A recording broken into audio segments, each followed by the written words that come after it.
Stop it already. Huh? You don't have the right to say that. My husband, Ryan, barges into my office, messing up the room without any regard for the fact that I'm working. Why does it have to be like this? Are you serious? Ryan's face is dead serious. Even though I work from home, he criticizes me as if I'm just playing around. And it's not just Ryan. A woman like her isn't worth talking to. My mother-in-law, Grace, said. Yay, you're right about that. I can't believe she's this useless. Even bugs are more helpful, aren't they? Mom, that's an insult to bugs. Sorry, I couldn't help myself. This was my daily life, enduring such words. Even if I voiced my opinions, no one listened. They just vented their frustrations on me however they pleased. Then one day, as usual, I was in the middle of an important meeting at home when Ryan suddenly burst into my room. I didn't notice because I had my earbuds in at the time. Get ready for this. You're not even needed in this house. You're just a parasite. I'm in a meeting right now. My mother-in-law, Grace, followed in and began hurling insults at me too. As I turned to mute the camera and mic on my PC, my colleagues yelled, "Run!" I quickly turned around.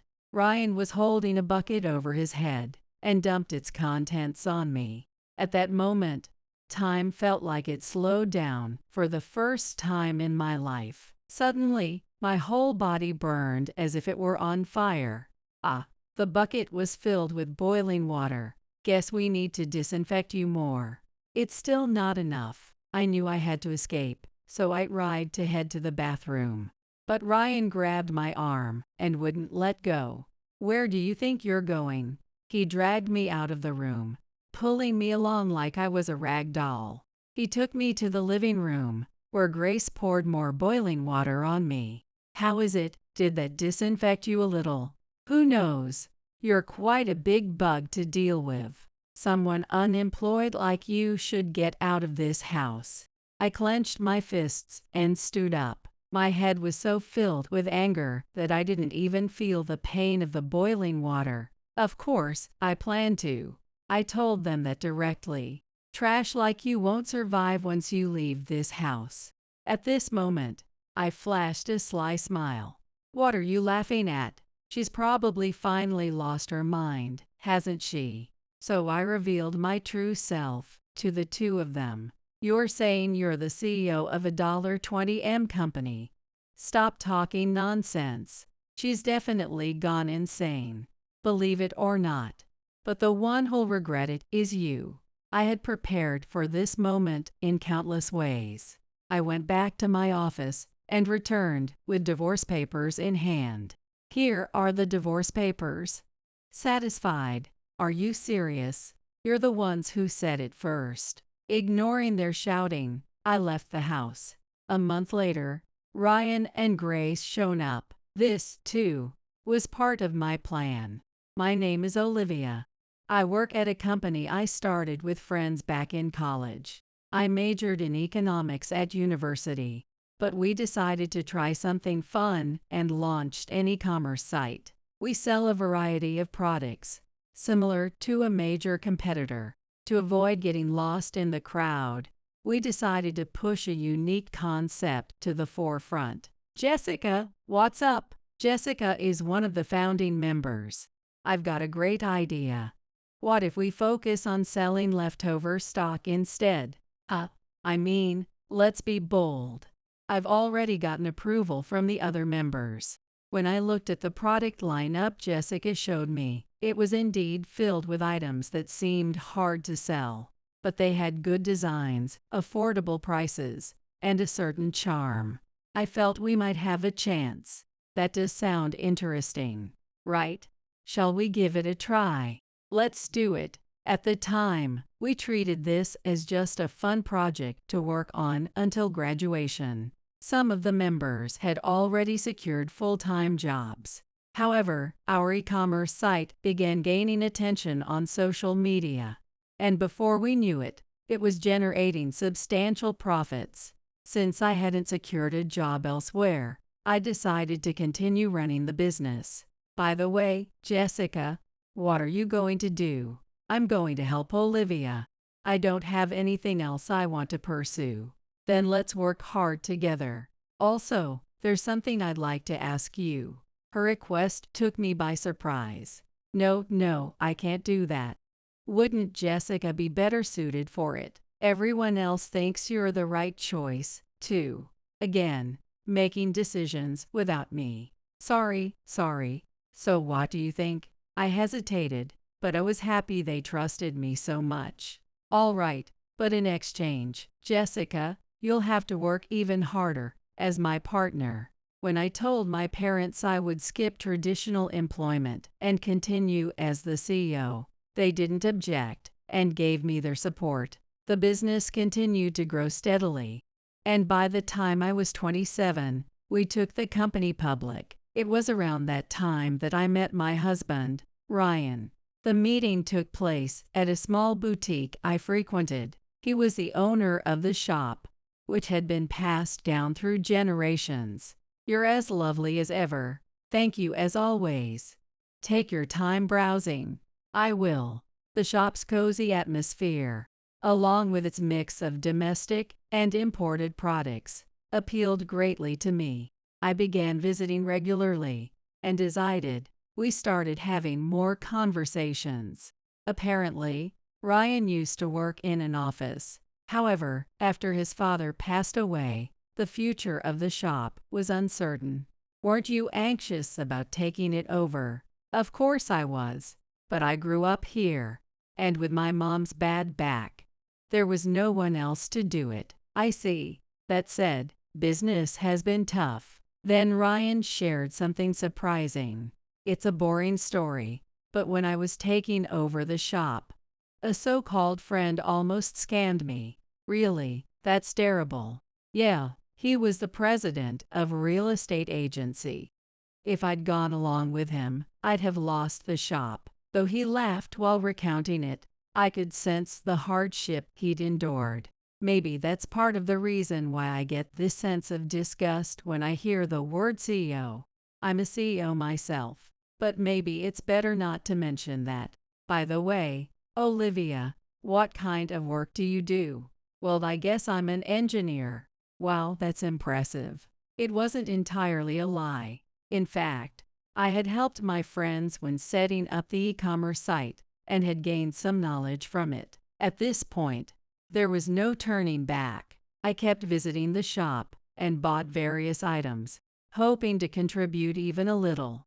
About 6 months after I started frequenting the store, Ryan invited me to hang out. Thanks to the many conversations we'd had, we already had a good relationship. I couldn't respond with an immediate yes. It wasn't because I didn't want to go. I understood that Ryan was serious. Is it a no? Seeing his slightly disappointed expression, I blurted out, I'll go. I didn't quite understand my actions at that moment. After a few dates, Ryan confessed his feelings to me. It was then that I fully realized I liked him too.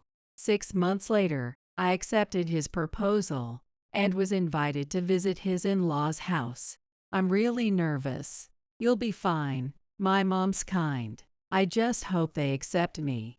As we exchanged these words, we arrived at the in-laws' house. Welcome. You must be Olivia, the one Ryan has been talking about. Yes, that's me. The conversation proceeded pleasantly. So, Olivia, what are your thoughts on living together? Living together? I don't particularly mind. I thought it might be something we'd face eventually. I see. That's good to hear.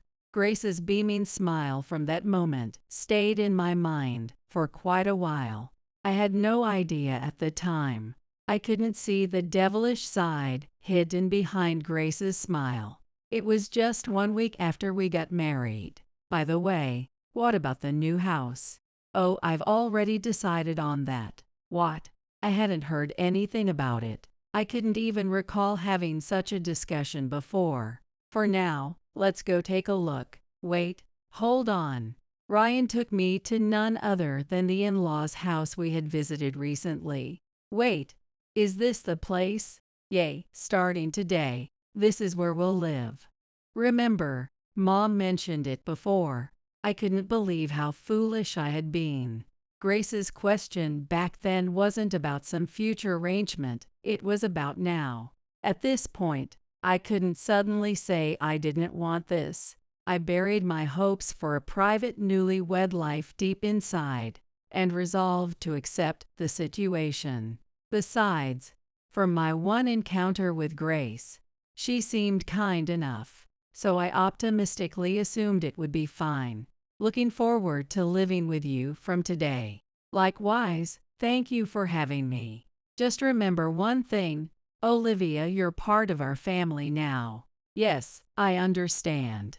The next day, our moving boxes arrived, and I was given an empty room to use as my office. However, things began to change just a week later. Olivia, do you remember what I told you? That you're part of this family now. Yes, I remember that. Good, then, starting today, you'll be helping out around here. With that, Grace handed me a broom and a dustpan. Sorry, but I actually have work to do now. What? This is more important than that. She scolded me out of nowhere. What's more, she stayed and watched me the entire time to ensure I cleaned. Ryan was away at the shop, leaving me with no choice but to follow her instructions. Olivia, haven't you ever cleaned before? I have. Then move faster. It was as if she had completely transformed, barking orders at me nonstop. This was just the beginning. She even started asking me for money. Grace no longer worked. Remember, taking care of these things is also part of a wife's duties. As if that were true, but I couldn't say that to her face. Even I understood that much. From then on, things got worse. While I was out, she would raid the fridge and eat the food I'd bought. She even ordered expensive deliveries from high-end restaurants and made me pay for them. Naturally, I didn't even get to eat any of it. I need to talk to you about something. Of course, tell me anything. It's about Grace. I immediately noticed Ryan's expression darken. Is something wrong with my mom? How do I put this? She's been a bit harsh toward me, or rather, I tried to word it as delicately as possible. I see. Can you give me specific examples? I explained everything that had been happening. Ryan nodded as he listened, giving me hope that he would address it. But that night, during dinner with the three of us, Grace suddenly spoke. Olivia, you went and tattled to Ryan, didn't you? I glanced at Ryan. He, however, continued eating as if nothing had happened. You really shouldn't have done that. In my mind, I pleaded for Ryan to say something. With a small sigh, he finally spoke. Just so you know, Olivia, taking care of Mom is part of a wife's duties. His words were the complete opposite of what I had hoped for. Ryan is absolutely right. All you need to do is act for our benefit. Your opinions aren't needed, but that's just too much. It's only natural to respect Mom. If you can't even manage that, what good are you? He wasn't listening at all. This wasn't the man I had married. After finishing his meal, Ryan got up and returned to his room, leaving me alone with Grace. At this point, I was powerless to resist her. If this happens again, you'll go without dinner. Understood. I chose not to respond, but that only seemed to fuel her anger. Are you listening to me? She splashed water on me as I kept my head down. When I looked up, Grace was simply smiling. I stood and tried to head back to my workroom, but Grace stopped me. You've still got cleanup to do. That's your job, isn't it? I bit my lip hard and went back to clear the dishes. We're not monsters, you know. As long as you do what you're supposed to, everything will be fine. What nonsense. You're already more than monstrous enough. Do you have something to say? No, nothing.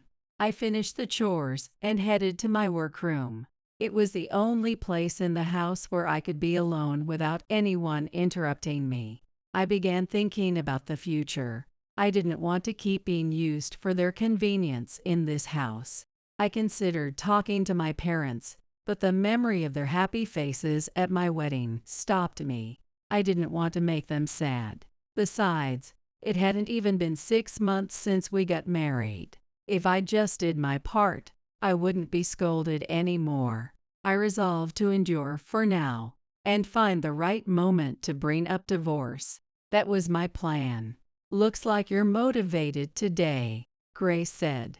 I realize I misunderstood things before. From now on, I'll work hard for this family. That's the spirit. When I almost flawlessly handled the household chores, it was strange how even Grace, who had been so critical, softened toward me. When she suddenly became kind, I couldn't help but feel a flicker of happiness. Before long, we even started going out together. Maybe I should have done this from the beginning. After that, the days passed more peacefully, except for Ryan. Ryan didn't seem pleased with how well Grace and I were getting along. Only then did I realize that he was quite the mama's boy. He decided to create some distance between Grace and me. Sorry, but I need you to mind the shop starting tomorrow. The shop. But I already have work to do at home. That's nothing important. You can bring your laptop if you need to. And what will you be doing? Isn't it obvious? I'm taking a break. I couldn't help but sigh. You'll do it, won't you? Honestly, I didn't mind the shop itself. Thinking positively, working in that cozy environment might not be so bad. Fine, but I can't do it every day. Sure, the shop is closed on Thursdays, so just handle it Monday through Wednesday. I agreed and started working at the shop. However, no customers came at all. There were even days when I stayed at the shop from morning to evening without seeing a single person. That's when I decided to try listing items on an online store. I also used social media to spread the word. Slowly but surely, sales began to increase. Sales have been going up lately, haven't they? Seems that way. Guess that proves I've got great taste, huh? Maybe so. Most of the items in the shop were sourced by Ryan. I had to admit that he had a good eye for products. However, products don't sell themselves. In reality, it was my efforts that made the difference. But I chose to keep that fact to myself. I figured he wouldn't acknowledge it anyway. Emboldened by his delusion, Ryan started to act even more recklessly. Hey, what's that? Oh, this? I wanted it for a long time, so I bought it. Cool, right? Ryan had purchased a luxury car without consulting me at all. You didn't even talk to me about it, as we argued. Grace returned from shopping and walked in on us. What are you two doing here? Ryan bought a car without asking anyone. And he spent almost all the shop's earnings on it. At this point, my relationship with Grace was on good terms, so she readily believed me. What were you thinking? You don't need something like this. She began scolding Ryan. He couldn't muster the courage to argue back, and was left stumbling over excuses. Don't meddle in my business. It would have come out eventually, whether I told her or not. Better now than later. Damn it. To be honest, with my income included, we weren't in financial trouble. But if things continued like this, disaster was inevitable. If it were just Ryan, I wouldn't care as much, but I didn't want Grace to suffer because of his actions. That's when I decided to reduce the shop's reported revenue. If there wasn't money available, Ryan couldn't squander it. The plan worked. Since I had been in charge of managing the online store's sales and bookkeeping, Ryan had no way of knowing the actual figures, except for what I reported to him. So, how's the revenue this month looking? It seemed Ryan hadn't learned his lesson. This month's earnings are about this much. That's it. Isn't that kind of low? That's the tricky part about business, isn't it? Yeah, I guess so. A few months passed as I continued adjusting the sales figures. Then, one night, Ryan said something completely outrageous. You've been fidging the sales, haven't you? What? I haven't done anything like that. It's strange that the sales suddenly dropped every month. Are you embezzling?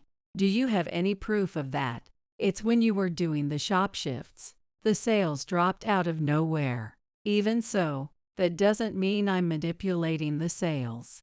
Are you two fighting again? He's been stealing the shop's money and putting it in his own pocket. Olivia, I haven't done anything like that. Neither of us backed down, and the argument continued for a while. That day ended with Grace intervening, but 2 days later, things took an unexpected turn. I knew it. You've been taking the shop's money. Not this again. I told you I haven't done anything. Then what is this? Ryan was holding an envelope. Inside were stacks of cash. This was found in your office. You thought you hid it well, but too bad. Now you see, right, Mom? With this much evidence, it seems there's no choice but to admit it. Wait, please, I didn't do anything. Please believe me. You're pathetic. Just admit your guilt already. I'd been set up. I never imagined they would go this far. Looking at Grace, it seemed like she completely believed Ryan. How disappointing. I thought we were getting along. Grace, really, I didn't. Enough. In that moment, I felt everything I'd built crumble. Another hellish period began. Banned from going to the shop, I was forced to do all the household chores, as if I were imprisoned. Of course, there were the usual chores, but I was also frequently woken up in the middle of the night to run errands. Hey, what's with this disgusting food? Are you kidding me? Even in situations where Grace would normally step in, she ignored it all. It's kind of sad to bully her like that. But don't you think it's better to make her realize her place? Olivia. Yes. Then Grace took the food in front of her and threw it in the nearby trash can. What are you doing? I thought it tasted awful. So make it again. Right now. Of course. What you did was steal. So this won't even be a punishment. Even if I make it again, it might still taste bad. How about we go eat somewhere? Fine. So you handle the rest. The two of them went out to eat. Left alone at home, I realized that living with these people was impossible. I quickly finished cleaning up and locked myself in my room. I closed the online store I had worked hard on to contribute to the sales. This would definitely come back to haunt me. Before I started working at the shop, the sales were practically non-existent anyway. By the time I realized this, I knew I wouldn't be living in this house much longer. I also used the time during shopping to get the divorce papers. I planned to present them at the perfect moment. It was while I was working as usual. When Ryan came into the room and started rummaging through shelves and drawers, as if looking for more money I might be hiding. Stop doing this already. What? You have no right to tell me that. Why is that? Are you serious? Ryan's face was serious. He couldn't back down now, since he had lied himself. Even when I was working at home, he criticized me as if I was just playing around. And it wasn't just Ryan. Talking to a woman like that is useless. Oh, right. I didn't know you were this useless. A bug might be more helpful. Mom, that's disrespectful to the bugs too. Sorry, I couldn't hold it in. Every day felt like I was enduring that kind of treatment. Even when I voiced my opinions, they wouldn't listen, and would just throw their frustrations at me however they wanted. One day, as I was having an important meeting at home as usual, Ryan suddenly entered the room. However, because I was wearing headphones, I didn't notice him at first. Get ready. You're not needed in this house. You're screaming like a maniac. We're in a meeting right now." Grace, who had come in behind him, started yelling at me too. As I turned to my PC to stop the camera, my colleagues from the meeting shouted, "Run!" Surprised, I turned around. Ryan was holding a bucket above his head, and he dumped its contents on me. At that moment, everything felt like it was in slow motion for the first time in my life. Then my whole body suddenly became unbearably hot. Eck, the bucket's contents were boiling water. "You need a better disinfection. You're still not clean enough." Thinking this was bad, I tried to head for the bathroom. But Ryan grabbed my arm and wouldn't let me escape. "Where do you think you're going?" He yanked me, dragging me out of the room and into the living room, where Grace poured more boiling water on me. "How's that? Did it disinfect you a bit?" "Who knows? It's a pretty big bug. Someone like you, an unemployed person, should just leave this house." My fists clenched, and I stood up. My mind was filled with rage, and I didn't even feel the heat of the boiling water anymore. "I'm planning to leave, of course." I said that to the two of them. "You're not going to survive out there, you useless trash." At that, I gave a sly smile. "What are you laughing at? Seems like you've finally gone insane, huh?" So I revealed my true self to the two of them. "You're the CEO of a $20M business. Stop talking nonsense. Guess you've really lost your mind. You don't have to believe me, but you'll be the one regretting it." I had prepared for a day like this. I went to my office, grabbed the divorce papers, and came back. "Here, the divorce papers. This should be fine, right? Are you serious? You started this first." Ignoring their yelling, I left the house. I headed to my parents' home. When I arrived at the entrance, I stopped before opening the door. I never wanted to come here like this.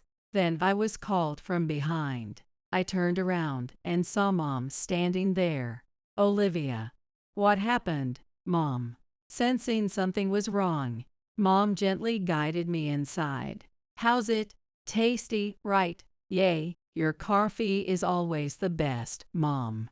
So what brings you here at this hour?" Well, I explained everything that had happened up until now. Normally quiet, Mom was furious this time.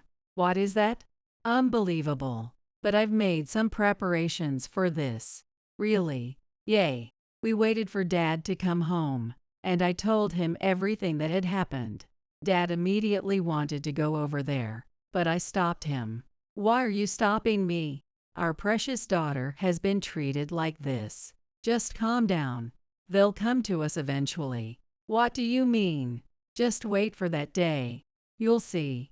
That night, I received a call from Jessica. "Are you okay?" Everyone was in a panic after that. "Sorry, there's been a lot going on since then." "Are you okay now?" "For now, yeah. I'm back at my parents' home." "So about today." "Sorry, I know it was an important meeting." That's when I remembered something important. "Jessica, you always recorded the meetings to take notes, right?" "Yeah, today's meeting was recorded just like usual." "Oh, wait a minute. Did you realize it too, Jessica?" "Yay. Can you send it to me later?" "Okay." I managed to get the strongest evidence in an unexpected place. That night, I finally got some much-needed rest. A month later, Ryan and Grace show up. "Please, help us, Olivia." "Well, I've been waiting for you."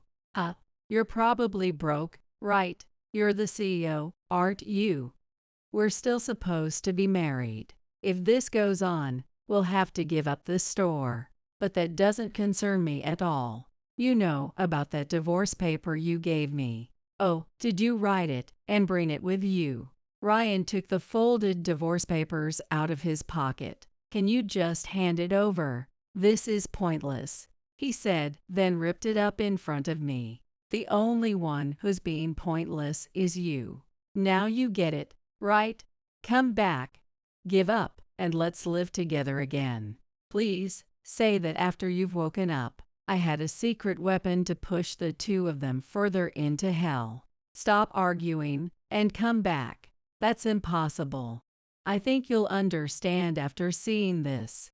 I showed them the recorded meeting footage. It clearly captured the moment they poured boiling water on me. Now you get it, don't you? When did you get this? You'll never understand, will you? What? This is clear evidence of domestic violence. And I was planning to go to the police. Would you like to come with me, Ryan? What are we going to do? Wait a minute, I'm thinking. It seemed like the two of them were about to start arguing at any moment. Then Dad came from the back. Olivia. Dad, I just wanted to say one thing. You need to pay back for bullying Olivia. Ryan and Grace looked terrified when they saw Dad. Maybe we should just give up. We can't back down here. I think it would be best to do as Grace says. Now, what should we do with these two? Dad was fully ready for action. This is getting tedious. Maybe I should just call the police. I took out my smartphone. Seeing that, the two of them ran off in a panic, but it didn't matter where they ran. How stupid. There's no place for them to hide. It was just getting interesting. If Dad makes a move, we'll end up needing the police ourselves. Dad and I exchanged smiles. Now it was time for the final touch. First, I took the evidence to the police. It seemed like an investigation would start based on the video evidence. But that wasn't all. I also went to a law firm to file for divorce. Jessica, thanks again for everything. You really helped me. Of course, I just did what I had to. Olivia is an important friend, and the CEO of our company. Isn't the latter more important? Maybe. Afterwards, Ryan and I were officially divorced. He wasn't arrested for the domestic violence, but was fined. I also decided to claim compensation in the divorce court based on everything that had happened since we got married. For me, making him suffer through money was the best way to send him to hell. After that, I went to a certain place. Long time no see. Olivia. What are you doing here? You put this shop up for sale, right? You can't even pay for the compensation from the divorce trial. I heard you had some debts too. How did you find that out? I had hired a lawyer to look into Ryan's affairs. It turned out that he had been taking out regular loans to cover his living expenses. Moreover, Grace didn't know about this at all. This shop isn't yours anymore. What do you mean? Did you forget who I am? What you mean? Exactly. This shop is mine from today. I'll make good use of it. You should just go back to your mommy since you're in the way. She will probably comfort you, I guess. I left Ryan collapsed on the floor and walked out. Afterwards, I renovated the shop I bought and turned it into a new business. Of course, the sales were going well. We still have a long way to go, and we'll continue to grow. Nancy, we have a celebration for your discharge. A celebration? You'll see when we get home. 6 months ago, I fell ill and had to be hospitalized. It was a tough time with multiple surgeries, but finally, today, I was able to be discharged. My husband, Sam, came to pick me up in the car, and on the way home, he mentioned that he had a surprise for me. Hearing that, I felt a surge of excitement and anticipation. When we arrived home, I couldn't believe what I saw. What? What is this? What's going on? I couldn't help but shout in surprise. Our home had been expanded, and I hadn't been told anything about it. While I was in shock, Sam spoke with a cheerful smile. Nancy, I know you can't do housework right now, but Maria said she'd move in to help us, so you don't need to worry. What? How did this happen? My name is Nancy, 42 years old. In my late 30s, I attended a party. I thought I might never get married. That was until Please go out with me on the premise of marriage. Are you sure about me? I'd be delighted. I met Sam at that party. We hit it off immediately, started dating, and eventually got married. I hope we can build a happy family together. It would be nice to have kids. Yeah, but even if we don't have kids, I'll be happy as long as we're together. Yes, you're right. Those conversations, filled with smiles, made me truly happy. Sam's parents had already passed away, and before our marriage, he lived with his older sister, Maria.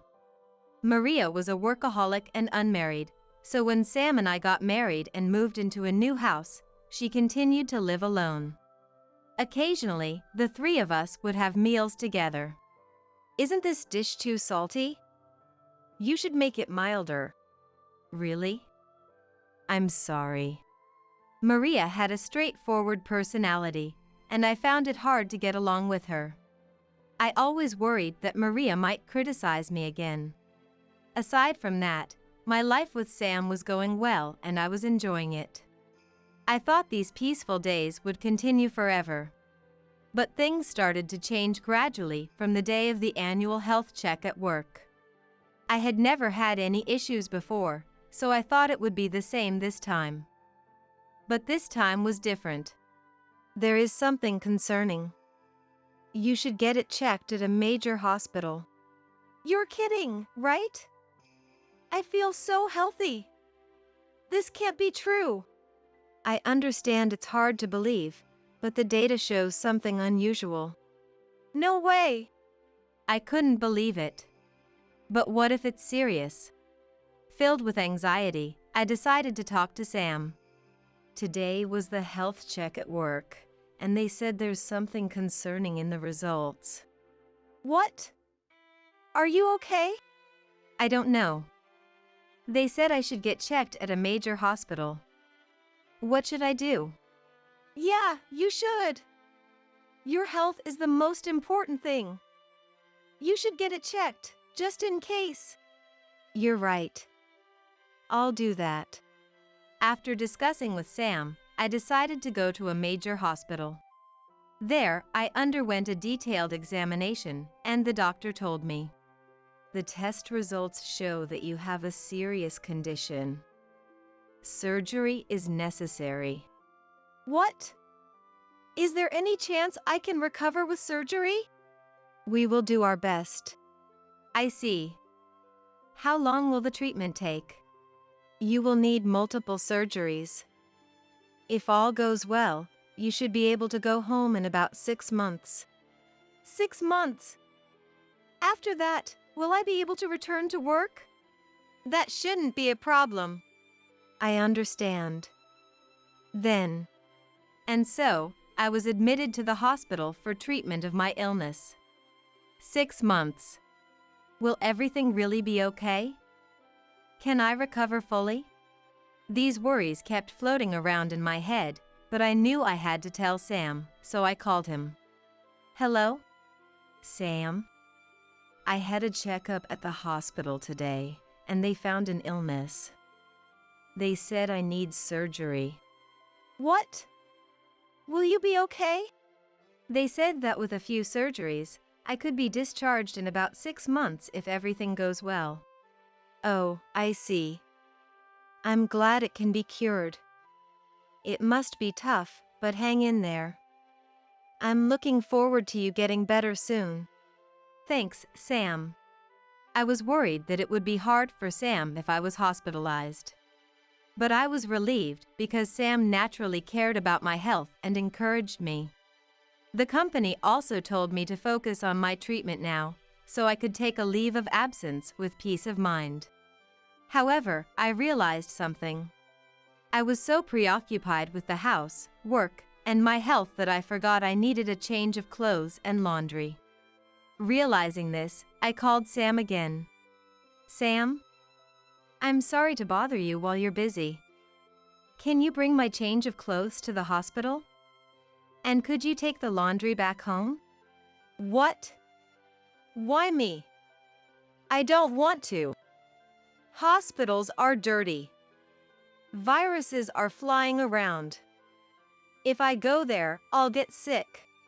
But I need a change of clothes, and the laundry is piling up. Please. No means no. I'm busy, so I'm hanging up. Wait. He said, hanging up abruptly. I wish he could help at least at times like this. Thinking that, I spent my days in the hospital.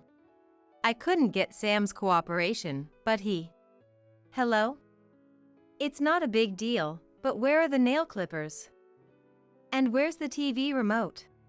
He often called about trivial things like this. A few weeks into my hospital stay. Hello. Maria, thank you for coming. You must be busy with work, right? I had some time. So, how are you doing? Sorry for worrying you. I'm doing all right. I feel bad since Maria must be busy with work too. While having this thought, Maria told me the recent events happening. As we talked, the topic naturally shifted to Sam. By the way, about Sam. What about Sam? Since you got hospitalized, Sam has been staying at my place or waiting for me outside my office. It's troublesome. Really? I can't do anything about Sam because I'm in the hospital. I'm sorry for causing you trouble. Does Sam come to visit you sometimes? You need a change of clothes and laundry, right? Sam doesn't like coming to the hospital, so he doesn't come at all. What? What a useless guy. Then I'll do it for you. What? That's too much to ask. Don't worry about it. Leave it to me. Thank you. After that, Sam still didn't come to visit, and he continued calling about trivial matters. Maria came occasionally and helped with my change of clothes and laundry, as she said she would. I was very grateful. But I also felt very sorry for troubling her. My treatment progressed smoothly, and 6 months later. You can be discharged now. Really? Thank you. I was able to be discharged safely, so I called Sam. Sam came to pick me up by car, and we went home together. By the way, Nancy, we have a celebration for your discharge. What? A celebration? What is it? You'll see when we get home. What? Is it a surprise? Yes, it is. I can't wait to see what it is. Finally, I was relieved to be discharged from the hospital, but I never expected Sam to say something like that. Still, I was so happy and excited. Looking out the car window, I saw the trees lining the street turning golden. Right, I've been in the hospital for half a year. I felt like I'd been left behind by the world, but Sam, who was driving next to me, didn't seem to notice my feelings and kept talking about a new brand of instant noodles. As I enjoyed the long-awaited conversation with Sam, we arrived home before we knew it, but... What? What is this? What's going on? The moment we arrived home, I couldn't help but shout in surprise. As I stood there in shock, Sam smiled and spoke up. How is it? It's nicely extended, right? And since you can't do housework right now, Maria said she'd move in to help, so don't worry. What? What do you mean? You've just recovered, and it wouldn't be good if you pushed yourself and got sick again, right? I thought having someone around to help with chores would make your life easier and more comfortable. I appreciate the thought. I do, but this is different. It's okay. Maria must be lonely living by herself every day, too. I made this decision with both of you in mind. What? How could you make such an important decision on your own? You should have told me. Why? It's fine, isn't it? Anyway, let's go inside. Come on, hurry. Wait, Sam, don't pull me. Still not convinced, I was pulled into the house by Sam. The sight that greeted me inside left me speechless. Despite the recent renovation, the house was filled with trash, with no place to step. I was stunned, but Sam calmly spoke. "It's a mess now, but Nancy, you should just rest. Maria will come to clean tomorrow." Sam said this, but there was no way I could accept it. "Sam, why do you do such things without asking?" "What?" "The renovation, living with Maria. You can't make such important decisions without discussing them." "Why not?" "It's fine." "No, it's not." "Does Maria know about this?" "Yeah, she knows." What are these two thinking? I need to contact Maria. I'm going to call Maria right now. You don't have to do that. Sam, be quiet. I angrily contacted Maria. Hello? Nancy, what's wrong? It's not what's wrong. You and Sam decided on living together without consulting me. That's terrible. What? Who's moving in? It can only be you, Maria. What? I don't know anything about that. But Sam said we'd renovate the house and you'd move in. I need to hear about this. Can you come over? Okay. Maria hung up and agreed to come over. Several minutes later, Maria arrived at my house. Sorry to keep you waiting. So, what's this about me moving in? Sam said I couldn't do housework, so he renovated the house and decided you'd move in. Wait a minute. I really don't know anything about moving in. What? I was angry and told Maria the situation, but something seemed off. From Maria's reaction, it really looked like this was the first she'd heard of it. Maria, you didn't know about the renovation or moving in? No, I didn't. Sam, explain what's going on. I want to know, too. Sam, what's going on? The story didn't add up and seemed strange. I told Maria that Nancy can't do housework, so she should help out, right? Yes, I did say I would help out while Nancy can't do the housework. Right? So Maria should be living with us to help out, but she's not here, and the house is a mess. I said I would help, but I didn't say I would move in. Huh? But if you don't live here, you can't help with daily chores. Doesn't helping mean you can move in? Listening to this, I understood the situation. Sam thought that helping meant moving in together. Sam, are you kidding? What? Maria, why are you angry? I never said I would move in. I can come over and help occasionally without living here. You're assuming too much. That's not. And you should stop relying on Nancy and me all the time and learn to do things yourself. That's impossible. It's not impossible. Stop being so dependent. And I have a job too, so I can't come every day. No way. Also, while it's fine to ensure Nancy doesn't overdo it, don't just assume she can't do any housework. That's insulting to her. Sorry. You both have jobs too, right? I can help within reason, but don't take it for granted that Nancy and I will do everything. Understand? Understood. I always felt uncomfortable around Maria, but hearing her speak so clearly to Sam, I felt a sudden closeness with her. Maria, thank you. I understand the situation, and I feel much better hearing that. Really? Nancy, I'm sorry. But we need to do something about this mess. We need to clean up. Yes, we do need to clean. I'll do it, so Nancy, you can rest. I'll help too. Really? Okay. But don't overdo it, you just got out of the hospital. I understand. Thank you. So, with Maria's help, we started cleaning up. As I picked up the scattered trash at my feet, I found receipts from nightclubs and high-end steakhouses. Why are these here?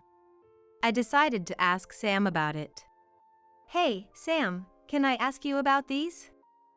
The receipts from the nightclub and high-end steakhouse. What's going on?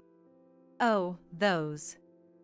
I went to the nightclub with my colleagues from work and ate steak with the staff. What? Are you serious? I can't believe it.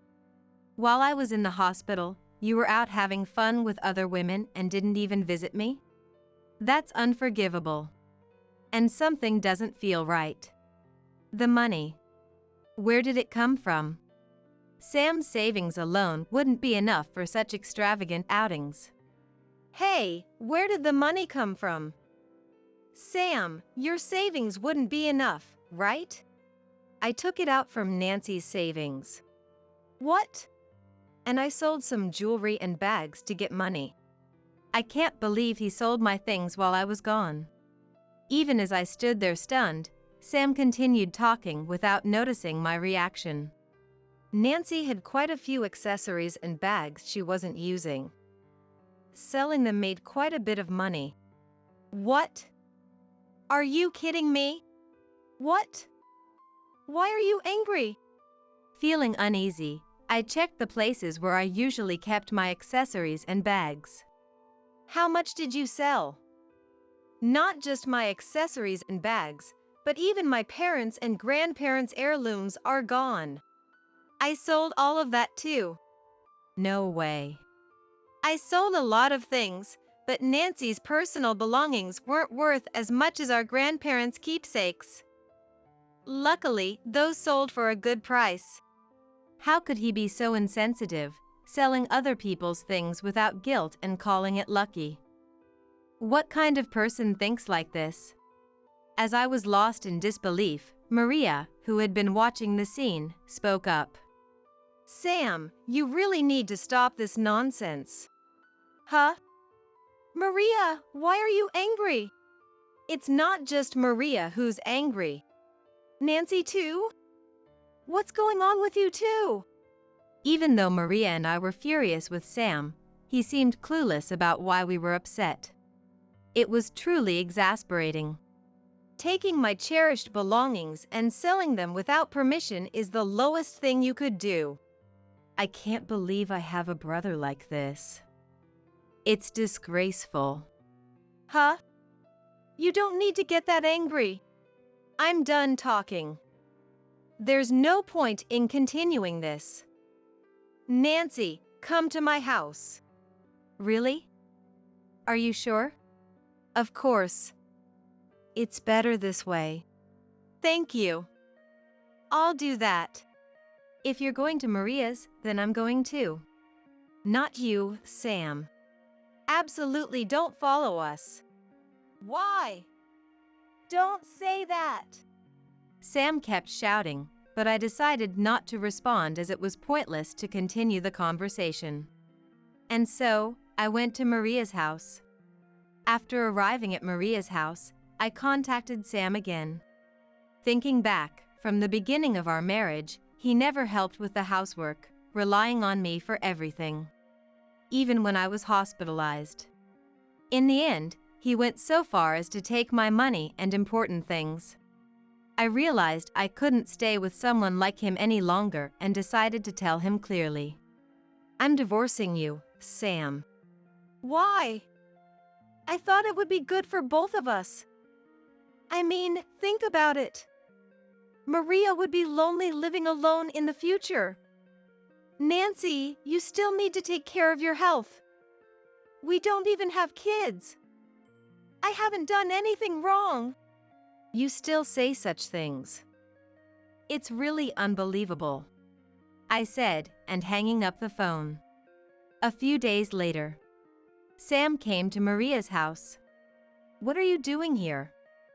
What do you want? Nancy, I was wrong. Please forgive me. What?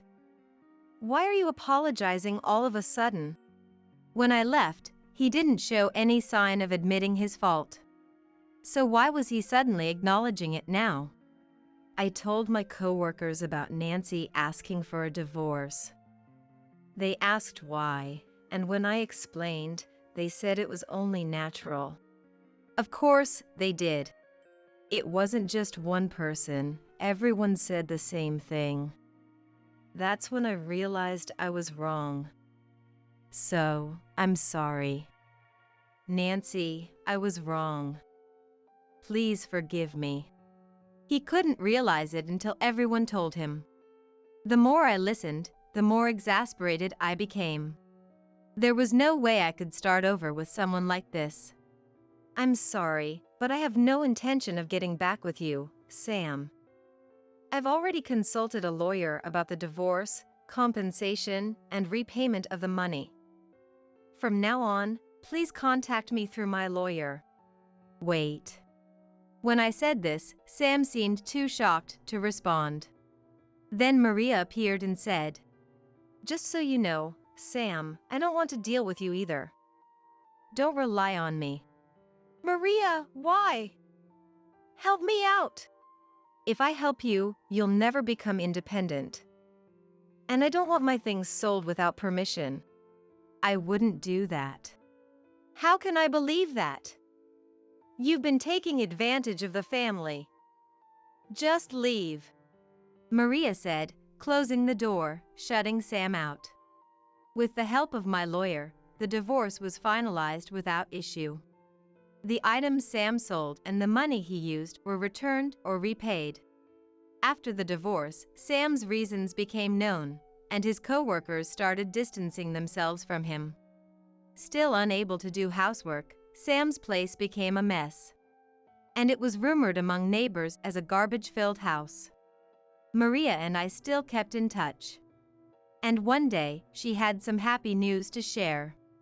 Actually, there's someone at work I get along with very well. We're planning to get married. I'm going to sell my house and move to his hometown. Really? That's surprising, but congratulations. Thank you. Nancy, take care of yourself and stay well. A few days later, Maria moved as planned. I also resumed work and requested a transfer.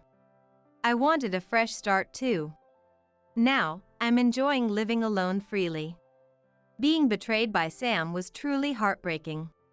But dwelling on the past won't change anything. Maria has found happiness and started a new life. I need to follow her example. I will definitely find happiness too. I vowed to myself. And I took a new step forward. Determined to face the future. Your husband is in critical condition. Please come to the scene immediately. What?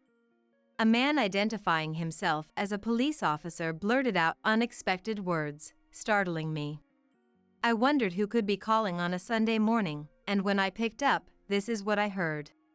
I felt as if I were having a bad dream. What do you mean by that? I asked, my mind reeling, trying to understand what had happened to my husband, Brandon. You will understand if you come. Just come to the Sunset Harbor Apartments right now. The police hurriedly provided the location, which seemed to be an apartment complex. I jotted down the address, not comprehending anything. The call ended there, and I couldn't ask half of what I wanted to know. What should I do? I was scared to go alone. Thinking this, I decided to call nearby relatives and head to the scene together. My name is Melissa. I am 35 years old and a primary school teacher. Currently, I live with my husband Brandon, and we live close to both my parents' home and my in-laws' house. We were classmates in middle school. So, both our parents are nearby. Brandon and I reconnected 5 years ago at our middle school reunion. It had been 15 years since graduation, and the reunion itself was our first in 10 years. The hotel buffet where the event was held was attended by less than half our grade, which surprised me as I expected fewer people. In our 30s, we talked enthusiastically about work, marriage, and children. It struck me that many people were already married, which made me feel a bit uncomfortable. At that time, I was engrossed in my work, without a boyfriend who might become a marriage partner, feeling lonely. "Hey, is that you, Melissa?" Just as I was getting tired of listening to my friends' happy family stories, someone tapped my shoulder and spoke to me. It was Brandon, who is now my husband. "Yeah. Brandon, it's been a while." Brandon had been the student council president in middle school, and I was the secretary. So, I should have had more interaction with him than with other boys, but our relationship ended when we went to different high schools after graduation. "Long time no see. Would you like to have a drink over there?" Brandon, who always seemed smart, still talked the same way and didn't hesitate to invite me out. Sure. I left my friends, overwhelmed by Brandon's momentum, but felt relieved inside. I had been tired of listening to their happy episodes. When it was just the two of us, Brandon talked fluently about our middle school memories and how he was training at another restaurant to take over his parents' restaurant. Following his lead, I shared my experiences as a primary school teacher. Brandon listened intently, and I felt fulfilled for the first time in a while. "Thanks for today. Let's meet again." "Thank you too." "Yes, I'd love to meet again." I nodded to his invitation with surprising ease. The reunion, which I thought would be uneventful, led me to reconnect with a former classmate, Brandon. After that, we went on several dates, having meals and watching movies together. I worked at a local primary school, and Brandon worked at a restaurant near his parents' home, so meeting was never an issue. It was more surprising to me that a classmate lived so close by. After dating him for a while, he confessed his feelings to me, and we became a couple. Even after we started dating, our frequency of meeting didn't change. However, since Brandon works in the service industry, he can't always get weekends off, which sometimes made me a bit dissatisfied. But I thought, as an adult relationship, this much should be tolerated. "Melissa, I'm sorry for making you wait. Let's get married." Brandon proposed to me on my 32nd birthday, 2 years after we started dating. Yes, of course. Thank you. I thought if I were to marry, it had to be Brandon, so I accepted his proposal. That night, we fell asleep feeling extremely happy. When it came to marrying him, I first went to greet my parents. My parents are always gentle and basically accept anyone. So when he came to our house as my fiancé, "If it's someone as kind as Brandon, we're all for it," they responded happily. Brandon was so relieved by their positive reaction that he drank a lot that night. Next, it was my turn to meet Brandon's parents. I heard they run a restaurant, so I was very nervous. At Brandon's family's restaurant, they reserved a private room for us that day. When we were shown to the room, I couldn't help but let out a sigh of admiration. "Brandon is going to take over this restaurant. Are you okay with that?" Brandon's mom, Emma, asked me, elegantly placing her hand on her cheek. "Yes. I have heard about the family business many times. I understand that eventually, he will take over, and I would like to help him." I replied nervously with formal words. Then we are reassured. "Brandon and Melissa, do your best." Brandon's dad, Eric, who seemed intimidating at first, turned out to be kind, which made me feel relieved. Wasn't it nerve-wracking? That night, Brandon asked me softly while kissing me. "Yes. But your parents seem kind." "Do they?" "They're always strict with me. They were just hiding their true selves today," Brandon said, shrugging and making it sound like a joke. With Brandon's parents' approval, I thought it might be nice to work together at the restaurant when Brandon takes over. With both sets of parents' approval, our married life began. At first, our marriage went smoothly without any major problems. Since we both worked, we split the housework equally, and if we had a day off together, we would go out. He was always busy, but he never forgot to care for me. "Thanks for working hard every day," saying. I felt very fortunate to be married to him. However, as our marriage continued, I began to notice a change in his attitude. The catalyst seemed to be when I was told at the hospital that I had difficulty conceiving. We couldn't have children, so we decided to get tested at the hospital. The result was that Brandon had no issues, but I did. "It's unfortunate, but it can't be helped." "Brandon, I'm sorry." "Melissa, it's not your fault. This is something decided by God." He gently comforted me, rubbing my back as I was feeling down. However, contrary to his words, it seemed that Brandon was feeling a sense of disappointment towards me. After that, once it became clear that I couldn't have children, he stopped seeking me out altogether. In fact, I felt that his attitude had become distant. The chores that we used to share equally were. "I've been really busy lately.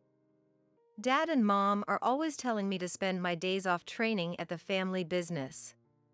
They keep reminding me that I'm the only successor, and I need to grow enough to be able to entrust others with the business." With these words, he stopped helping with any of the household chores. The phrase, "You don't have a successor," didn't seem like something Emma and Eric would say. Emma and Eric, despite their stern appearance, had always treated me kindly. "Thank you for marrying Brandon." Always grateful for that. So, Brandon's words seemed like a bitter jab directed at me because I couldn't have children. "I understand. But when things settle down, could you help out a little? I'm struggling to manage both work and the household chores. My body is really feeling the strain." This was the truth. Even though it's an elementary school, teaching involves a lot of work and navigating complex human relationships. When I got home, I was still faced with a mountain of chores, and I was becoming increasingly exhausted. "Sure, once things calm down." He said this to placate me, but he never once helped with the chores afterward. From that point on, his behavior grew stranger by the day. Not only did he refuse to help with the chores, but he also started criticizing my cooking and ironing. "This soup is too spicy. You need to make it milder so the flavors of the ingredients come through. The wrinkles in my shirt aren't out. Are you slacking off? Hey, I found hair on the bedroom floor. Can't you at least keep it clean?" It seemed like he wanted to find fault with everything I did around the house. He was especially critical of my cooking. Growing up with gourmet food had made him very particular about taste. His detailed critiques of my ironing and cleaning felt like an attack on my very existence. "If you're going to be that picky, why don't you do everything yourself?" he retorted angrily. "What? I keep telling you I'm exhausted from work every day. Plus, Dad and Mom are always putting pressure on me. It's just too much." He angrily raked his fingers through his hair and, clearly stressed out, hurled the TV remote onto the floor. "What are you doing?" I was genuinely shocked. He had never acted out physically like this before, even though he often complained verbally. I began to doubt my choices, wondering if this was his true nature coming to light. "It's all your fault that I'm like this. Because you can't have children, Dad and Mom are constantly pressuring me." Brandon hurled heartless words at me with an irritated expression. This left me more shocked than angry, and I ended up bedridden for several days. While I was in bed, even on his days off from work at the restaurant. "I have to train at the family restaurant," he said, and he was gone all day. Brandon would never have neglected me when I was sick before. His sudden change left me with nothing but tears. One time, he surprised me by coming home in the morning. I was training until late at night and I'm exhausted," he said, collapsing into bed as soon as he got home. I couldn't help but notice the faint scent of shampoo. "Was it really training last night?" I asked, unable to hide my curiosity. "What? Are you doubting me?" He glared at me, making me shake my head instinctively. No matter how I looked at it, his recent late returns were strange. But as the expected heir to the family restaurant, I had no choice but to accept his nightly training excuse. I spent my days at work and doing household chores, mulling over my suspicions. Then one day, while I was grocery shopping after work, I ran into Emma at the supermarket. "Oh, Melissa. What a coincidence to see you here." "Hello." Emma smiled brightly at me. Then, as if remembering something, she clapped her hands. "Melissa, I've been having trouble because he hasn't been coming over lately." "Is he busy?" "I've asked him several times to come when he has time because I have things to teach him," Emma said, looking troubled. I was surprised by her words. "What?" "He leaves home every time his work is off, saying he's going to train at the family restaurant. He comes back late at night or even in the morning, always saying how tough the training was." Emma tilted her head at my words. I realized that our conversation wasn't adding up. "What do you mean by that?" Emma's gentle eyes flashed sharply. I might have stumbled upon something significant. "I don't really understand it myself." "He isn't going to the restaurant?" "That means he's been lying to me and staying out late." A chill ran down my spine. Brandon often complained about being pressured by Emma and Eric over the air issue, blaming me for it. Indeed, as someone unable to have children, I felt guilty towards Brandon, and his complaints always made me sad. But if what Emma said was true, he had been going out behind my back. There would be no need to lie about training if it were something innocent. "Emma, does this mean?" I watched Emma's expression. She raised her eyebrows sharply. "Yes. It's unacceptable." We exchanged glances and nodded firmly. Emma was likely thinking the same thing as I was. Brandon was hiding something serious from us all. That meant, "I'll keep an eye on him from now on." "Got it. I'll report to you if I notice anything suspicious." With our opinions aligned, we parted ways. Now, what should I do about him? Thoughts swirled in my head. I had started to think that I needed to gather evidence somehow to find out the truth about Brandon. Should I hire a private investigator, or should I try to find out on my own what Brandon is doing on his days off? 2 weeks had passed while I was thinking about various things. During that time, Brandon kept saying, "I'm going to my parents' home," on his days off, and he often came back late at night. Each time, I contacted Emma to confirm that Brandon wasn't going to the in-laws' house. When I finally thought it was really suspicious and decided to hire a private investigator, I received a phone call. It was a Sunday morning, and Brandon had been away since the previous day, saying he had to stay overnight for training at work. I picked up my mobile phone and looked at the screen, but it was from an unknown number, and I hesitated for a moment. Wondering if Emma had changed her phone number or if it was Eric, whose number I hadn't registered yet, I pressed the call button on my mobile phone. "Hello." I answered the phone cautiously, listening for any clues. I heard someone taking a breath on the other end of the line. "This is the police." The word police. "What?" made me exclaim.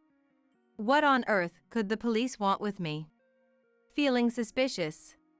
"Yes, this is she," I replied. The next moment, they said, "Your husband is in critical condition. Please come to the scene immediately." What? I was stunned by the unexpected words from the man who claimed to be a police officer. I wondered who on earth would call me on a Sunday morning and got this kind of news. I felt like I was in a bad dream. What do you mean by that? I asked, my mind racing with thoughts about what could have happened to Brandon. You'll understand when you get here. Just come to Sunset Harbor Apartments as soon as possible. The police officer quickly gave me the address, which seemed to be an apartment complex. I wrote down the address, still confused. The call ended abruptly, and I couldn't ask half of what I wanted to know. What should I do? I was anxious about going alone. I decided to call some relatives who lived nearby. Fortunately, both Brandon and I were from the same area, so my parents and Emma and Eric responded immediately. Emma even called Brandon's Uncle Robert and Aunt Charlotte.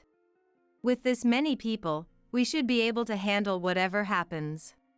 Feeling reassured, we all headed to the scene together. Do you think he is okay? I don't know, but we have to go. My mom and the in-laws, who had joined us, all seemed upset. Hearing that his life was in danger, especially Emma and Eric, were visibly agitated. Even though Brandon had been acting strangely lately, I didn't want him to lose his life. Praying for Brandon's safety, we arrived at the address given by the police. It was a typical apartment complex with a security lock at the entrance. I rang the intercom for 312C. Despite it being a police matter, there weren't any police cars outside the apartment, which I found odd.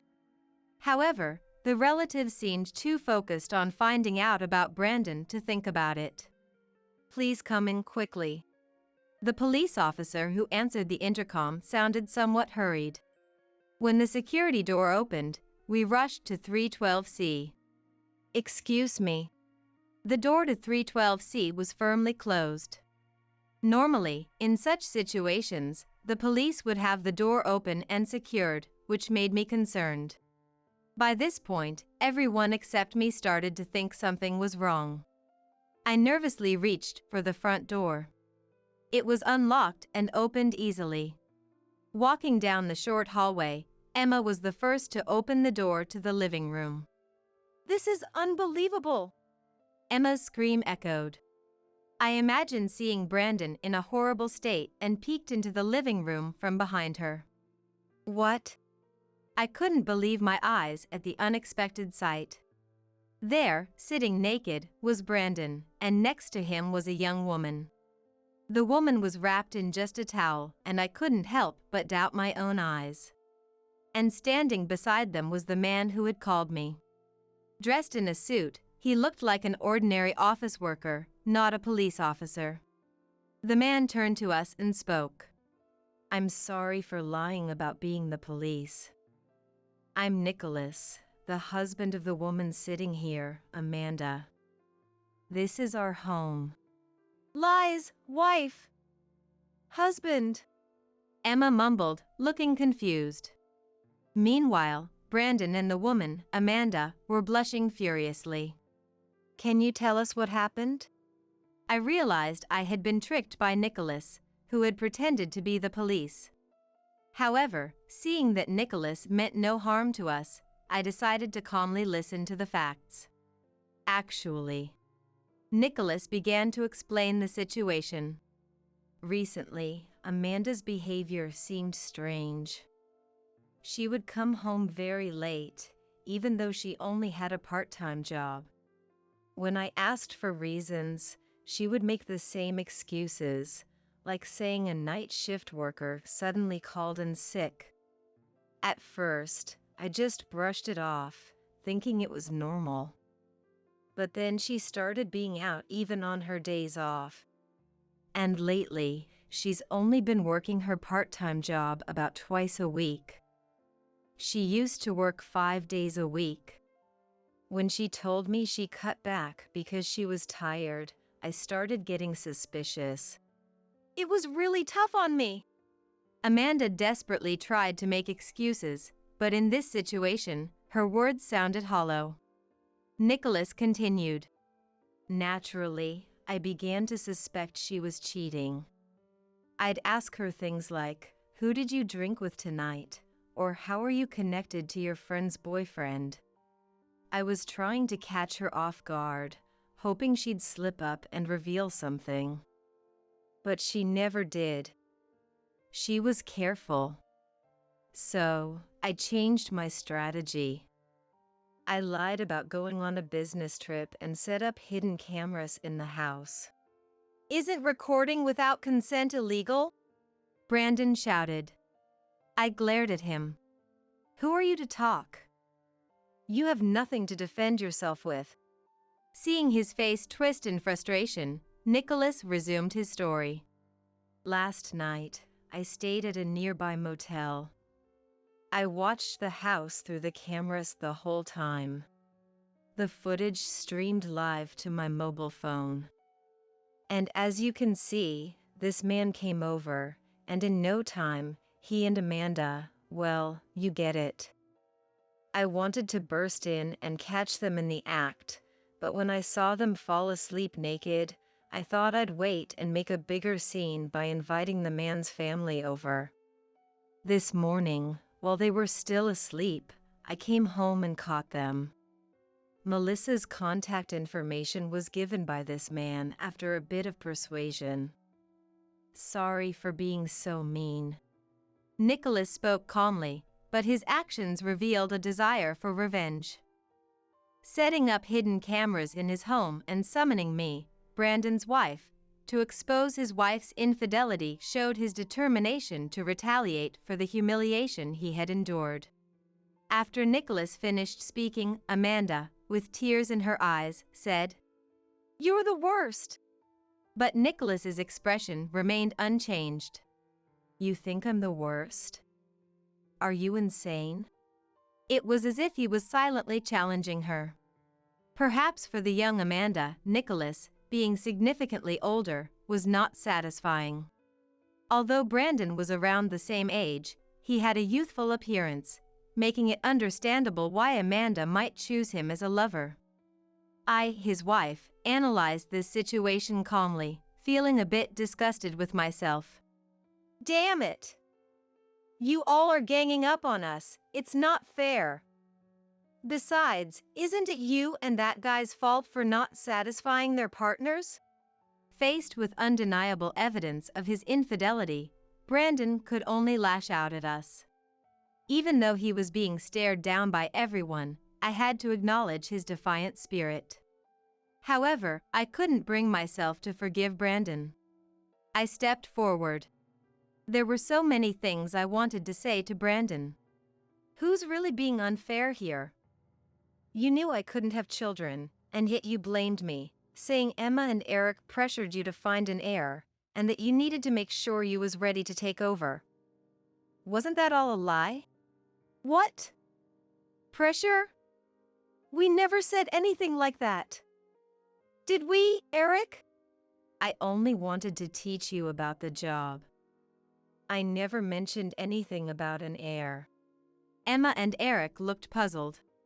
They don't seem like the type to put that kind of pressure on you. Exactly. Even Charlotte and Robert shook their heads. Brandon looked down, clearly uncomfortable. Look. As you can see, neither Emma nor Eric have put any pressure on you. And yet you blamed me and criticized all my cooking and cleaning. I kept wondering why you had to say such things to me. But now I understand. You were verbally abusing me, trying to push me to be the one to bring up divorce, weren't you?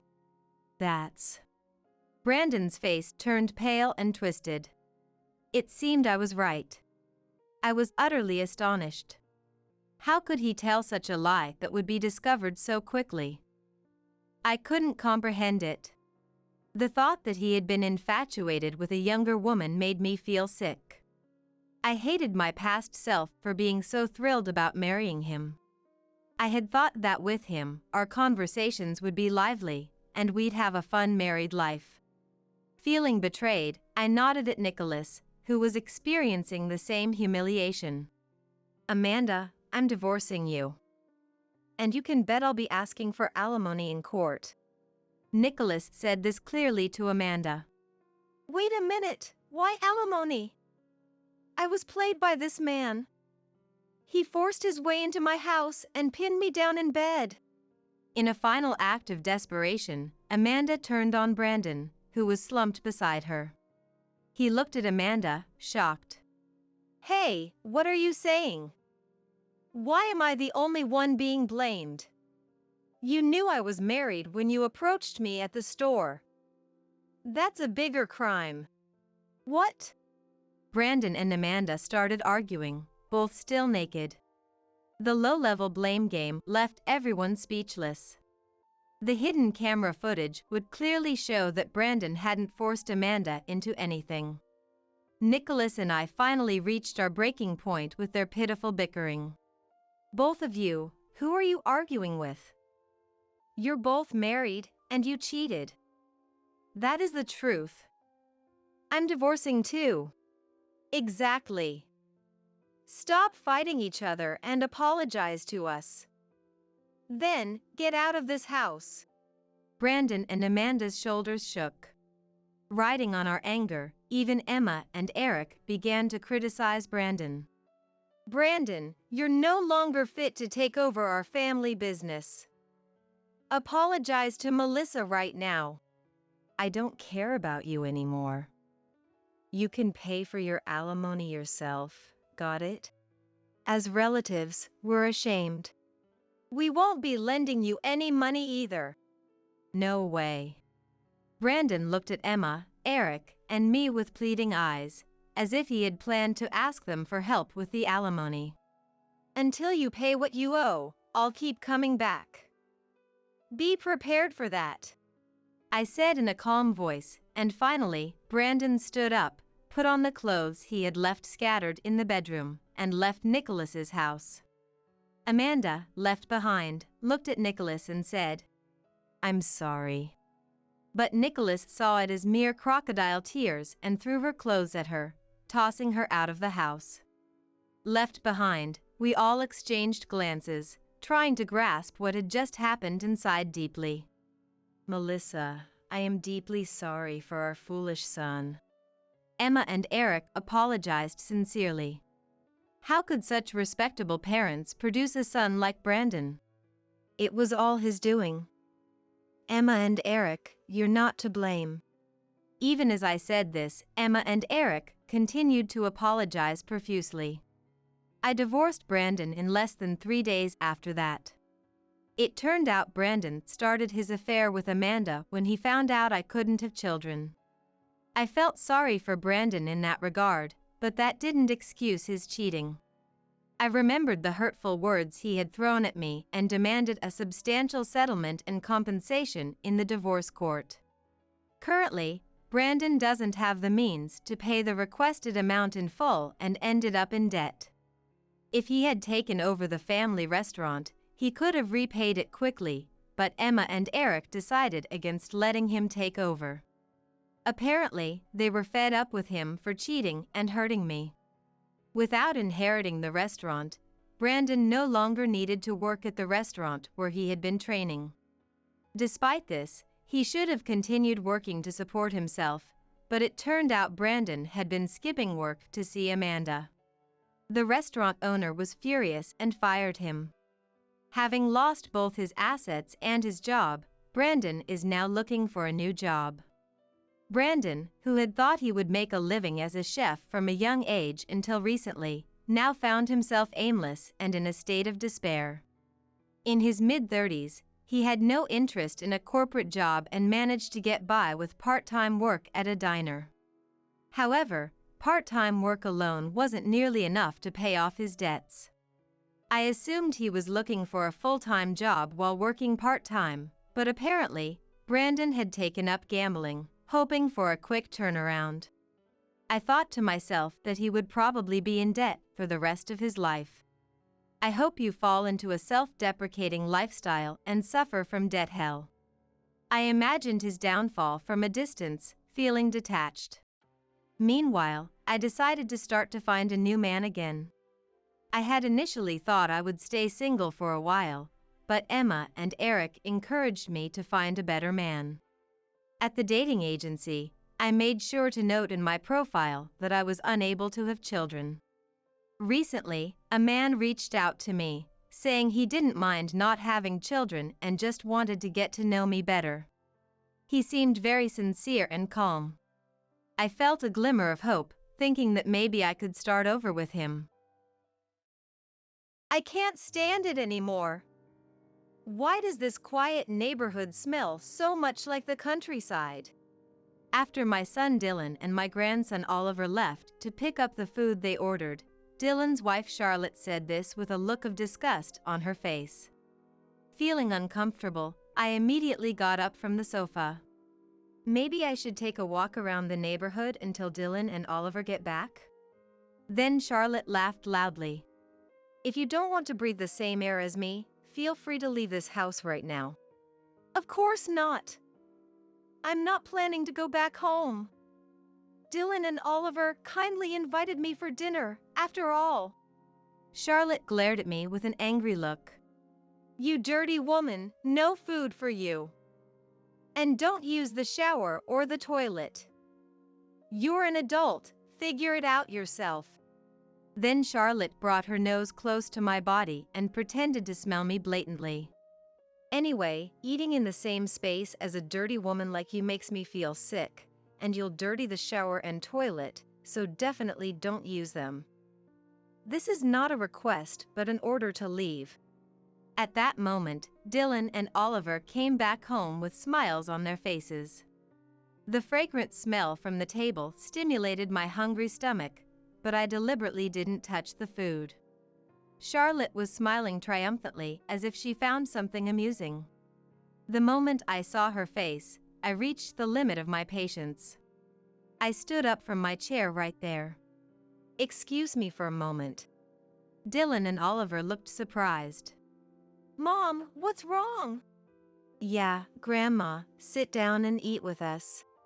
They said kind words to me, but I smiled back and said, I need to use the restroom, so I'll go to a neighbor's house. My name is Ava, a 65-year-old housewife. Since my husband passed away a few years ago, I've been enjoying a quiet life alone in the countryside. I have a son named Dylan, but he left our hometown to attend college. He is now married and has a 15-year-old child named Oliver. Dylan works at a big company and is always busy, so he rarely visits, but he calls me regularly to check on me. How are you? Anything new happening? Thanks to that, I never felt lonely. Dylan and Oliver never fail to send me gifts on my birthday every year. However, Charlotte doesn't seem to like me at all and openly avoids contact with me. This started when Dylan first brought Charlotte to our home before their marriage. At first, Charlotte played the modest wife, but as soon as we were alone, her attitude changed drastically. There are so many bugs here, and this place smells so earthy. I don't want to stay long. I'm sorry, it's not as lively as the city you're used to. It must be boring. Then she gave me a sinister smile. I heard that in the countryside, mothers-in-law have a lot of authority, but it's not like that in the city. Don't do old-fashioned things like interfering in a couple's relationship. She probably intended to warn me even before the marriage. Of course, I never intended to interfere between Dylan and Charlotte, and I also wanted to avoid the old-fashioned mother-in-law and daughter-in-law conflicts as much as possible. I don't think what you're worried about will happen. I tried to calmly reason with Charlotte. It's only natural.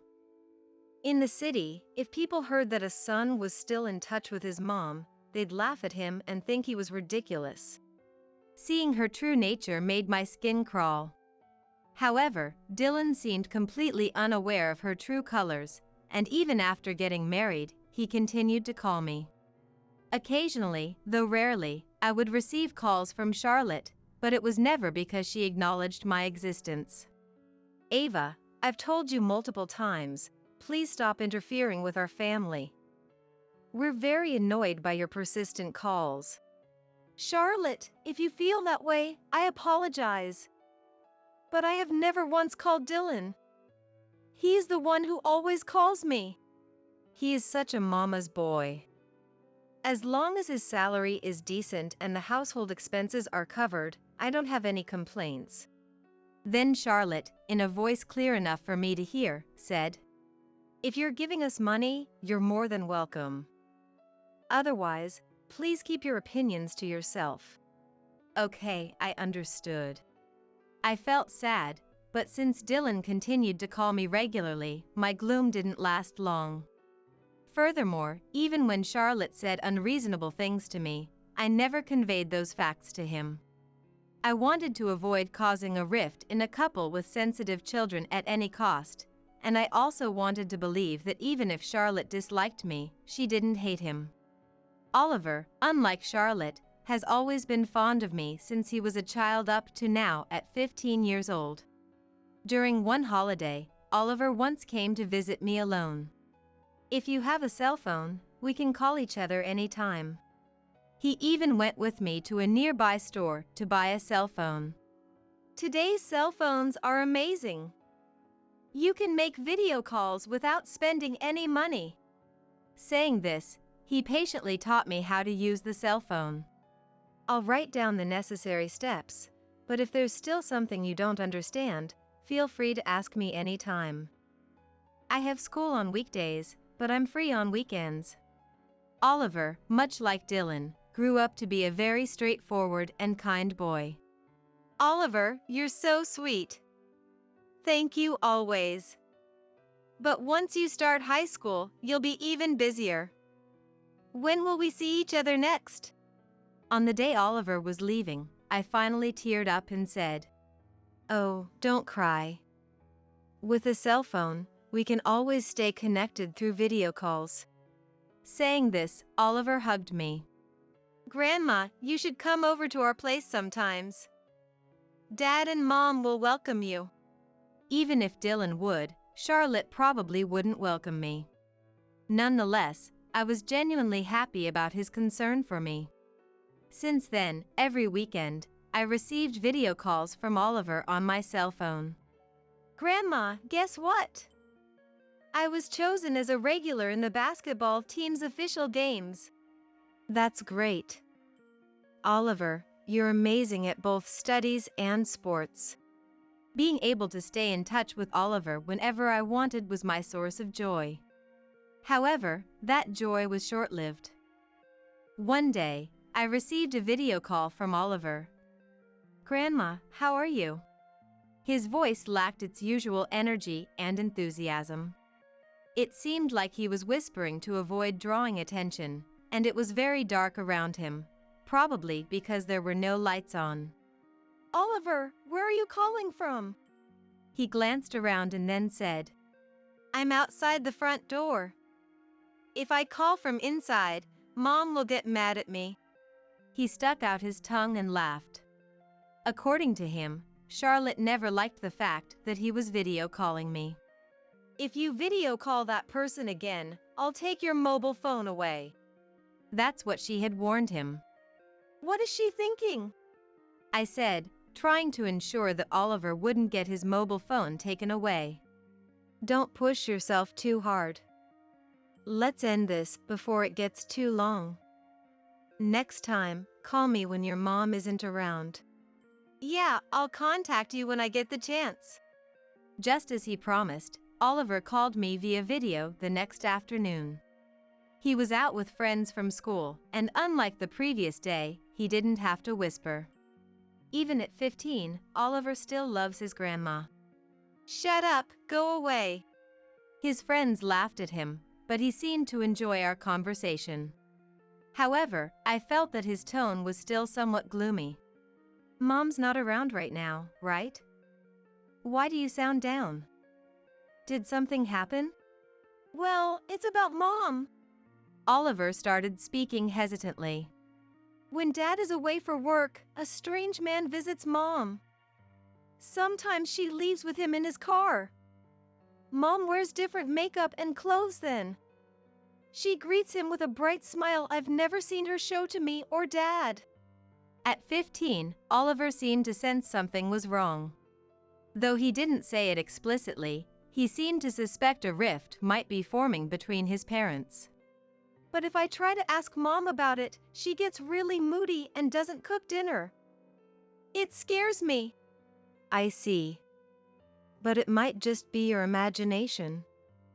Don't worry too much about it. Come on, smile. You look cutest when you're smiling. Oliver blushed.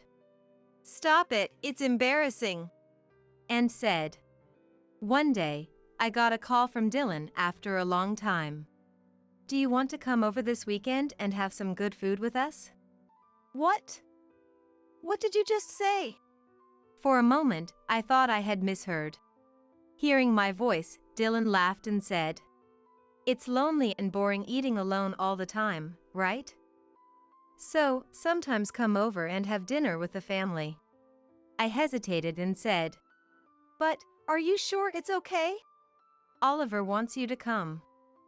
He got to the top 8 in his last regional basketball tournament. We're celebrating that too." Oliver invited me?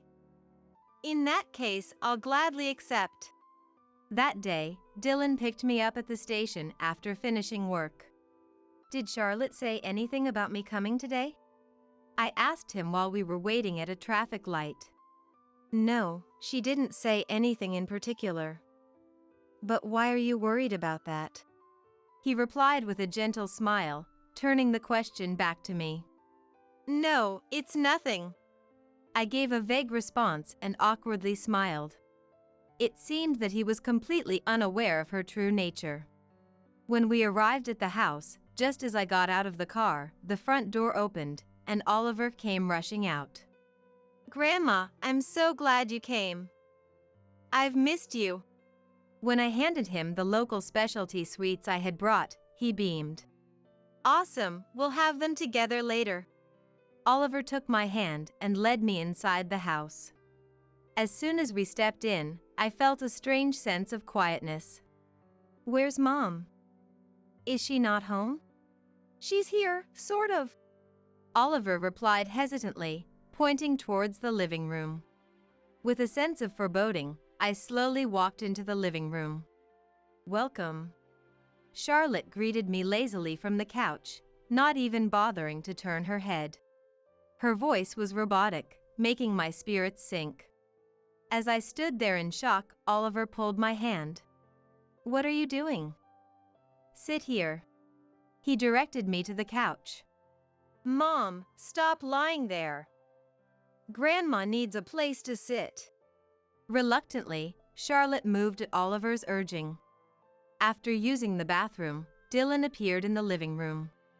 "Oliver, shall we go pick up the pizza and appetizers we ordered?" Yeah, okay. Oliver looked worriedly between me and Charlotte. Go ahead. I said with a reassuring smile. "All right, I'll be back." Oliver followed Dylan out of the house. As soon as they were out the door, Charlotte predictably started. "Ugh, I can't stand this. Why does this quiet neighborhood have to smell so rustic?" She gave me a displeased look. Unable to bear it any longer, I stood up from the couch. Maybe I'll go for a walk around the neighborhood until Dylan and Oliver get back. Her eyes narrowed. What? An old woman like you from the countryside will just get lost and be a real nuisance. Well, that's true. Or do you just not want to be with me, Ava? Do you want to get out of here? It's not that, but I think you are the one who's uncomfortable with me being here. Instead of responding, Charlotte laughed loudly. If you don't want to breathe the same air as me, you're welcome to leave right now. When Dylan and Oliver get back, I'll just tell them you had an urgent matter. No way, I'm not leaving. Oliver was really looking forward to today. Mentioning Oliver's name seemed to infuriate her even more. She glared at me with a furious expression. You dirty old woman, you won't get any food. No shower, no bathroom. You're an adult, figure it out yourself. She clapped her hands and started laughing. Charlotte, I knew you didn't like me, but I never thought it was this bad. My heart felt more sadness than anger.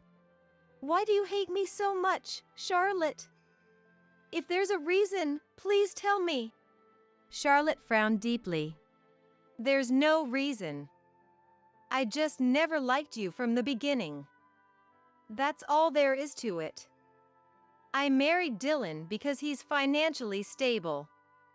I never once recognized you as family. Then, Charlotte leaned in close to me, making a show of sniffing the air around me with exaggerated disgust.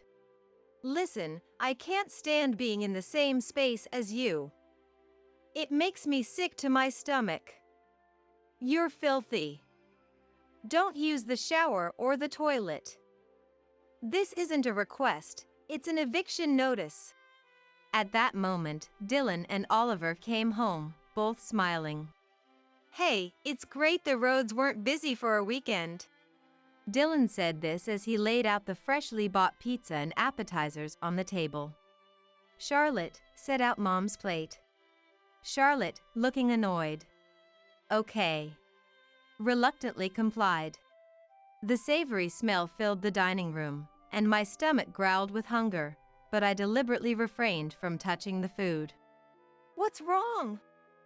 Are you feeling okay? Dylan, unaware of the situation, asked with genuine concern. Grandma, this pizza is really good. Oliver tried to cheer me up while glancing at Charlotte. Charlotte, for some reason, had a triumphant smirk on her face. Seeing her expression, I reached my breaking point. Without a word, I stood up from my chair. Excuse me for a moment. Dylan and Oliver looked surprised. Mom, what's wrong? Yeah, Grandma, sit down and eat with us. They both offered kind words, but I just smiled and said, I need to use the restroom. I'll be back soon. I walked toward the door. Behind me, I could hear Dylan. What do you mean? Why isn't Mom using our bathroom? And Oliver questioning Charlotte. Charlotte, now panicking, stood up. What's going on? Ava, wait. Where are you going? She tried to follow me, but I shut the door behind me and stepped into the dark, quiet neighborhood. From inside, I heard Oliver shout. Grandma left her bag, and her phone is inside. She didn't take her wallet either. What's going on? Even clueless Dylan was starting to sense something was wrong, clearly flustered. Looking around, I saw lights on in every house, indicating people were home. I rang the doorbell of the house next door, labeled Williams. Hello? Sorry to bother you so late. I called out, hoping for a response. A middle-aged woman's voice answered from inside. What's the matter? I live next door. I know it's highly inappropriate to ask a stranger this, but... I took a humble tone, raising my voice enough for the nearby houses to hear. May I use your toilet? What? Toilet? Mrs. Williams sounded surprised. After a brief pause, she asked, Is your bathroom broken? Well, it's quite embarrassing, but my daughter-in-law has forbidden me from using it. I explained the situation loudly enough for the neighbors to hear, articulating clearly. Oh my, that's... She seemed unsure how to respond, clearly baffled by the situation. If I were in her shoes, I might have reacted the same way. Seeing the neighbors poking their heads out from their doorways to see what was going on, I continued. And if possible, I would like to use your shower as well. Oh my, that's quite serious. If you don't mind, please feel free to use our shower. It's not very large, but... Thank you very much. Thank you so much. I expressed my gratitude repeatedly. Mrs. Williams came out of the house directly and opened the gate for me. Please, come in and tell me more about it. I'm here to help. She showed a serious intent to listen to my story. Other neighbors also gathered in front of Mrs. Williams' house, and soon the street was filled with people. Among the crowd, I spotted Charlotte, but I ignored her and continued. Thank you. My son's wife has even forbidden me from eating. I further accused Charlotte of her cruelty. Seeing this, another neighbor spoke up. I'm Smith, who lives across the street. Here, please have this if you like. Offering me some food. Thank you so much for going out of your way. Moved by the overwhelming kindness of the neighbors, I began to tear up. Is that true? What a terrible wife. Isn't that the house? The wife is Charlotte, right? I really dislike that wife. Even when we meet on the street, she doesn't return my greetings and even tries to avoid eye contact. Apparently, she had quite a bad reputation among the neighbors, and their accumulated dissatisfaction erupted into a full-blown gossip session about her. One of the neighbors went further. I saw something the other day. Starting with an enticing prelude. She seems to be inviting another man over when her husband is away. I saw her smiling and hugging another man. I know that. I've seen it several times too. You often see a black car parked in front of their house recently, don't you? Is that true? Dylan, his face filled with anger, cut into the buzzing conversation among the neighbors. Oliver was standing next to him. Is it true that my wife has been bringing another man into our house? He asked the neighbors again. They gave awkward smiles, but seeing Charlotte standing silently with her head down. So, what these people are saying is true. Honey, this is, Charlotte desperately tried to come up with an excuse, but it seemed she couldn't think of a good one. Unable to give a clear answer, Dylan's anger intensified. So the harassment towards Mom is true too. What the hell are you thinking? Have you been tormenting her all this time behind my back? Well, it's because she keeps nagging us about our marriage. I have never done that. Rather, it's you who has been trying to keep me away from Dylan, isn't it? Infuriated by Charlotte's constant blaming, I retorted in a strong tone. I won't let you have your way anymore. As I sternly declared, Charlotte, far from reflecting, became even more furious. That's all lies. I don't know anything about it. The car parked in front of our house recently is probably just some door-to-door salesman, right? It's so annoying.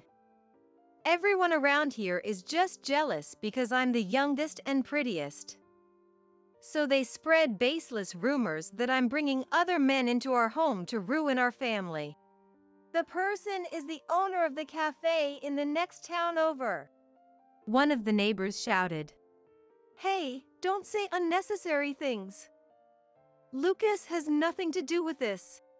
Caught off guard by the sudden exposure of the person's identity, Charlotte unintentionally mentioned the name Lucas. Lucas? So, his name is Lucas? Dylan and the neighbors around didn't miss this slip. So what? That cafe just happens to be my favorite spot.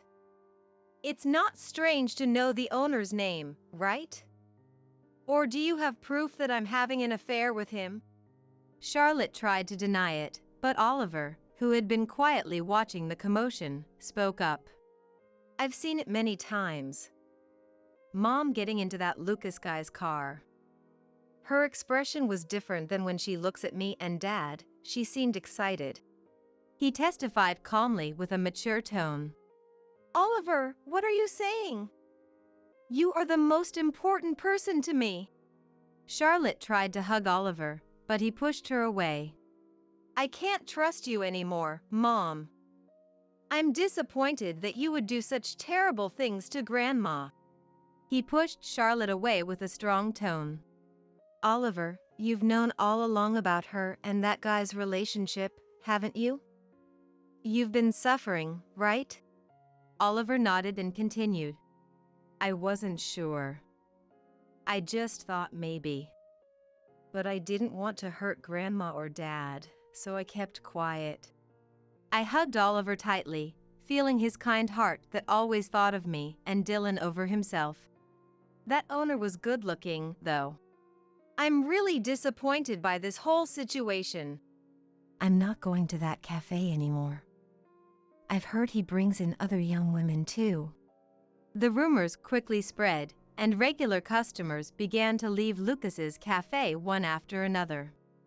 I've never been to that cafe myself, but Dylan later told me that it seemed to be empty now. After that, Dylan and Charlotte officially got divorced. Charlotte and Lucas ended up paying a large amount of compensation and settlement money in the divorce trial for causing emotional distress to Dylan and Oliver. I don't need Mom anymore. I'll be happy as long as I have Dad and Grandma. Saying this, Oliver chose Dylan as his guardian himself. Wait a minute. I married you when I was young. I don't have any qualifications or job. How am I supposed to live now if we get divorced? You're just a stranger to us now. You should find your own way to live. Dylan coldly pushed her away, leaving her to live alone in loneliness and hardship. You have Lucas, don't you? Being with him makes you happier, doesn't it? I said with a hint of sarcasm. Then Charlotte, her eyes bloodshot, responded. Don't remind me of that. When I asked him about getting married, he said he was just playing around from the start, and then he disappeared right after. He's such a terrible jerk. Oh dear, that sounds tough. I couldn't help but laugh at her attitude, as she only blamed the guy. At the sensitive age of 15, Oliver had faced various troubles at home. Despite that, he used his intelligence as a weapon and successfully got into his first choice high school. Congratulations on your acceptance, Oliver. This time, let's celebrate big. I'll take you to a nice restaurant. Then Oliver, over a video call, said, Thank you. But can I ask for one thing? He had never once asked me for anything before. What is it? If you want something, I'll buy it for you anytime. I want to eat Grandma's home-cooked food, Oliver said, his eyes sparkling. Of course. I'll come over this weekend, then. Yay! I'll be waiting. With the barrier of Charlotte removed, I could now visit Dylan and Oliver's house without any reservations. However, a new worry emerged for me. What should I cook for him? It was a delightful and exciting problem that I couldn't stop thinking about.